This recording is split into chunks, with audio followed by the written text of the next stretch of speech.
నార్తలు మంచిగున్నారులా. నేను చేసిన ఇయాల సుతం ఆద్రిపోయే వార్తలు పట్టుకొచ్చిన.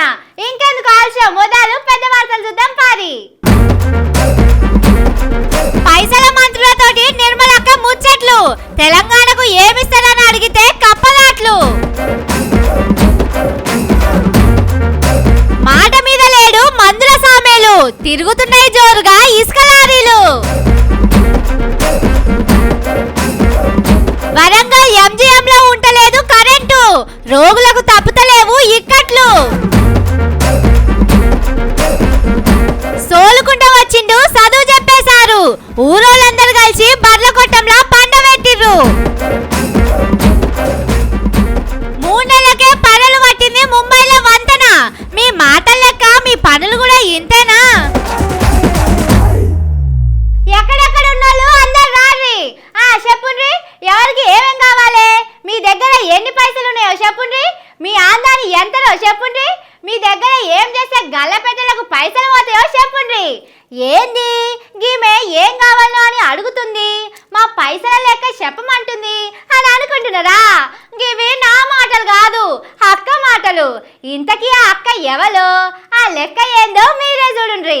ఎలక్షన్లు ఎక్కడికక్కడ అయిపోయినాయి. ఇక చూస్తుండగానే రేపో మాపో పార్లమెంట్ సమావేశాలు పెడతారు. దేనికి ఎంత ఖర్చు పెట్టాలి, వేటికి రేట్లు పెంచాలి, ఆందాని ఎంత ఖర్చు అయ్యేది ఎంత అని లెక్కలు వేయాలి. పార్లమెంట్ లా బడ్జెట్ పెట్టాలి కదా. అందుకే ఈసారి సుతా పైసల మినిస్టర్ పెత్తనం తీసుకున్న నిర్మలా మేడం ఈసాబ్ చేసి కాయిదాలు తయారు చేసే పని ముంగటేసుకున్నది. అందుకే అన్ని రాష్ట్రాలకెళ్లి పైసల మంత్రులను పిలిచి ముంగట కూసోబెట్టుకొని మీటింగ్ పెట్టింది. మేడం, పోయిన 10 ఏళ్లలో మా తెలంగాణకైతే ఏమీయలేదు. అయినా సుతం మీకు 8 మంది ఎంపీలను ఇచ్చినాం. ఇక సింగరేణి బొగ్గు కూడా తవ్వుకుంటున్నారు. మీ దోస్తులు సుతా మీకు మంచిగానే సపోర్ట్ పలుకుతున్నారు. ఈసారైనా తెలంగాణకు 4 రూపాయలు ఇచ్చి ఆదుకోండి. రైలు కొత్త రైల్వే లైన్ ఇచ్చి దయ చూడండి. ఇంతకంటే మాకు పెద్దగా ఆశలేం లేవు అంటున్నారు తెలంగాణ ప్రజలు. మా తెలుగోళ్ళ కోడలు అని నిన్ను చూసుకొని ఎప్పటికైనా మనకు ఇయ్యకపోతుందా అని మాకు మేమే నచ్చ చెప్పుకుంటున్నాం. ఈసారి సుతా మా ఆశల మీద సాన్పు నీళ్లు చల్లకూర్రి జరా. నా గొంతుల పానం ఉండంగా ఇచ్చిన మాట తప్పను. ఒక మాట అన్ననంటే దాని మీదికెళ్ళి దాటను. అసలు నేనంటే ఏందనుకుంటున్నారు? నా అంత సత్యవంతుడు ఈ భూమి మీద ఇంకొకడు లేనే లేరు. ఇగో గిసోటి మాటలు చెప్పి ఒకసారి మా అంతం ఎమ్మెల్యే కుర్చీలో కూర్చున్నాడు. అయితే ఇప్పుడు ఏం చేస్తున్నాడో తెలుసునా? ఈ వార్త చూస్తే మీకే తెలుస్తుంది.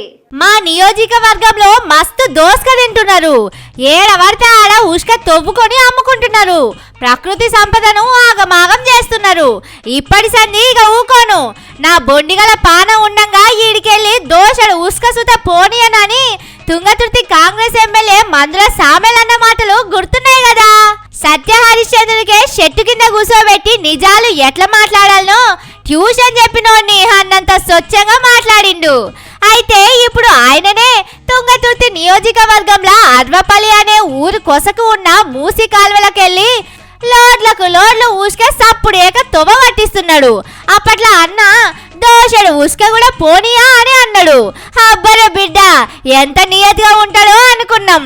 అన్నమాట ఇచ్చినట్టే దోషిట్లా ఎవరైనా ఉసుక తీసుకపోతే అస్సలకే ఊకుంటలేడంట. ఏయ్ గడు దిక్కు చూడు, మేం లారీలు ఊకన పెట్టినమా? నీకు ఉసుక కావాలంటే మా లారీలకెళ్ళే కొనుక్కోవాలి. నా గొంతుల పానం ఉండంగా దోషడు ఉసుక సుత తీసుకపోనియా అని అంటున్నాడు. ఎమ్మెల్యే ఎలక్షన్ లా దోషడు ఉసుక సుత పోనియా అంటే జనాలు ఏదో అనుకొని ఓట్లేసి గెలిపించిండ్రు. దోషడు ఉసుక సుత ఉత్తగ పోనియా అక్రమంగా నేను అమ్ముకుంటా అని ఇప్పుడు జనాలకు అర్థమైతున్నదట.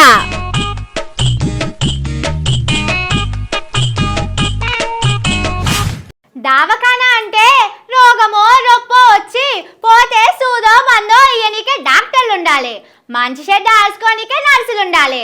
జర ఆయం పట్ల ఉన్నోళ్ళు ఎవరైనా వస్తే పెద్ద దావఖానకో ఇంకో కాడికో తీసుకపోనికే అంబులెన్స్ ఉండాలి.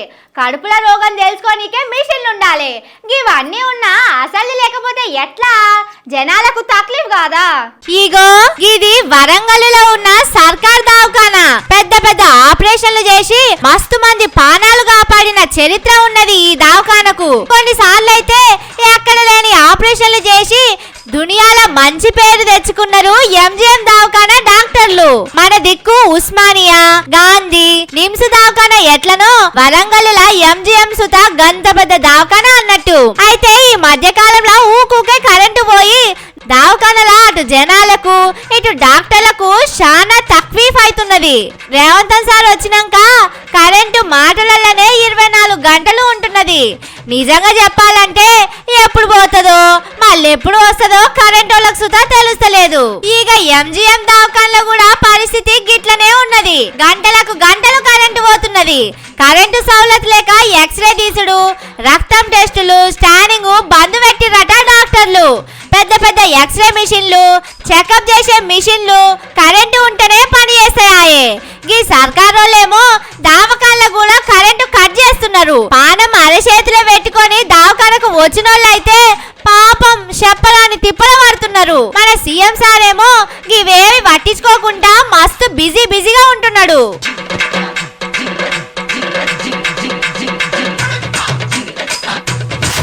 సారా సారమ్మ సారా నా పానమైతివమ్మ సారా, నువ్వు లేకపోతేనే సారా నా పానమంతా గాయి సారా.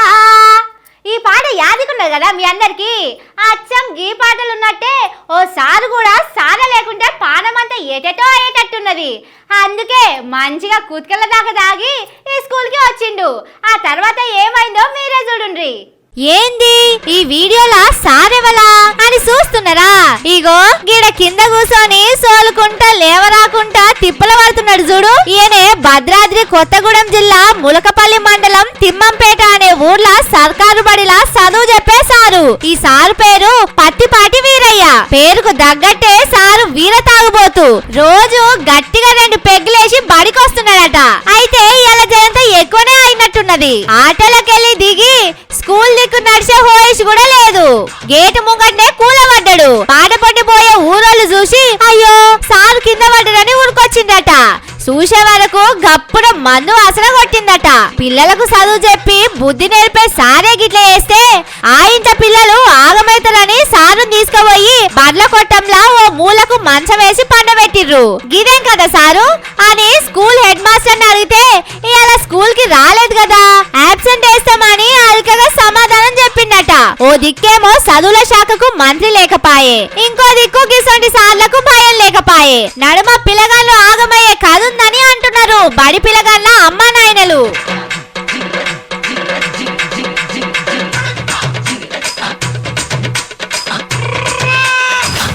ఊర్లో చిన్నపిల్లగాళ్ళు ఆడుకునే తండుకు కట్టుకునే బొమ్మరిల్లు చిన్నగా మెల్లగా ఎవ్వరు అదిలేకపోతే 6 నెలలు ఉంటది. పెళ్లికి తాటాకులు కానుగు మండలతోటి వేసిన పందిరి తక్కువలో తక్కువ 3 నెలలు ఉంటది. అసొంటిది సిమెంటు సీకులు డాంబర్ పోసి బందోబస్తు కట్టిన బ్రిడ్జి ఇంకెన్ని దినాలు ఉండాలి? ఏం తక్కువ 100 ఏళ్ళు ఉండాలి. కానీ ఓ తాన ఏం జరిగిందో చూడుండ్రి. చదువు సారడు బల్పాలు దోసడు అన్నట్టే ఉంది కదా. మహారాష్ట్రలో అటల్ సేతు అని ఓ బ్రిడ్జి కట్టిరు యాదికుందా? దాన్ని ఏకంగా మన మోడీ సారే ఓపెనింగ్ చేసిండు. 1 కాదు 2 కాదు 18,000 కోట్లు ఖర్చు పెట్టి బందోబస్తు కట్టినామని ఆ మీటింగ్ లో మోడీ సారు చెప్పిండు. 10 లక్షలు పెట్టి ఇల్లు కట్టుకుంటేనే 10 కాలాల పాటు చల్లగా ఉంటాం. అసొంటిది 18,000 కోట్లంటే ఇంకెంత గట్టిగా ఉంటుందో అనుకున్నారు అందరూ. అయితే అదంతా ఉత్తముచ్చటనే అయ్యింది. ఆ బ్రిడ్జ్ ఓపెన్ చేసి 3 నెలలు సుతగాలే అప్పుడే పగుళ్ళు పట్టింది. సముద్రంకి వెళ్ళిపోయే ఆ అటల్ సేతు బ్రిడ్జి ముంబైలోనే పెద్దది అంటారు. కానీ 3 నెలలకే పగుళ్ళు పట్టిందంటే గన్ని పైసలు పెట్టి ఎంత గట్టిగా కట్టిండ్రో అర్థం చేసుకోవచ్చు. ఒక దిక్కు ఈ బ్రిడ్జ్ పర్రెలు పట్టిందని వీడియోలు సోషల్ మీడియాలో తిరుగుతున్నాయి. అయితే బీజేపీ వాళ్ళు మాత్రం అవన్నీ నమ్మొద్దు, కావాలనే అబద్ధాల ప్రచారం చేస్తున్నారని అంటున్నారు. మన కాళేశ్వరం ప్రాజెక్టుల సుతం పిల్లర్లకు పగులు పడితే అయిపాయే, కాళేశ్వరం ప్రాజెక్ట్ కదా వర్షపాయే అని బదనాం చేసిర్రు కాంగ్రెస్ బీజేపీ వాళ్ళు. అదే గా బ్రిడ్జి ముచ్చట్లు మాత్రం సప్పుడు చేస్తలేరు. ఈ కథ తెలిసినోళ్ళు మనది సోమవారం మందిరైతే మంగళవారం అన్నట్టే ఉంది కాంగ్రెస్ బీజేపీ వాళ్ళ కథ అని అంటున్నారు.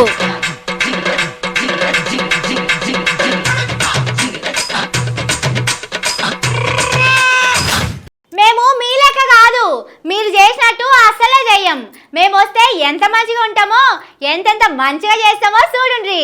మీకు మాకు ఆస్మాన్ ఫరక్ ఉంటది.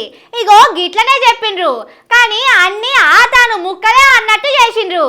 ఏందో ముచ్చట, ఎవరో వాళ్ళు అని ఆలోచన చేస్తున్నారా?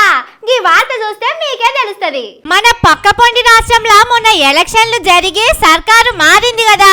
జగనన్న దిగి చంద్రన్న సీఎం కుర్చీలో కూర్చున్నాడు. అయితే అధికారంలోకి వచ్చిరో లేదో గడిచిన 5 ఏళ్ల సంది జగన్ సారు మీద ఉన్న కోపం అంతా తీర్చుకున్నాడు చంద్రాలు సారు. విశాఖపట్నం తాడేపల్లిలో జగన్ సారు పార్టీ వాళ్ళు కట్టుకుంటున్న పార్టీ ఆఫీసుల మీదకి జేసీబీలు పంపించి కూలగొట్టిపిస్తున్నాడు. అయ్యో ఎందుకు ఇట్లా కూలగొట్టిస్తున్నారని అడిగితే రూల్స్ ఒప్పుకుంటలేవు, మీకు పర్మిషన్ లేదని చెప్తున్నారట ఆఫీసర్ వాళ్ళు. అయితే అసలు ముచ్చట అది కాదంటున్నారు అక్కడి జనాలు. మనసులో పగబెట్టుకునే చంద్రాలు సారు జగనాలు సారు ఆఫీసులు కూలగొట్టిస్తున్నారని అనుకుంటున్నారు. 5 ఏళ్లలో ఆయన మంచిగా చేయలేదనే కుర్చీలా నిన్ను కూర్చుండబెట్టినాం.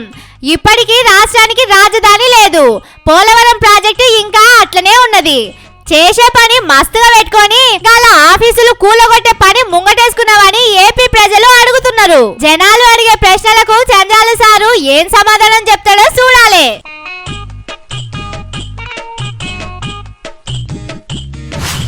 ఇవి అల్లి ముచ్చట్లు. ఇంకెన్ని ఖతర్నాక్ ముచ్చట్లతోటి మళ్ళా కలుద్దాం. ఉంటాయిగా.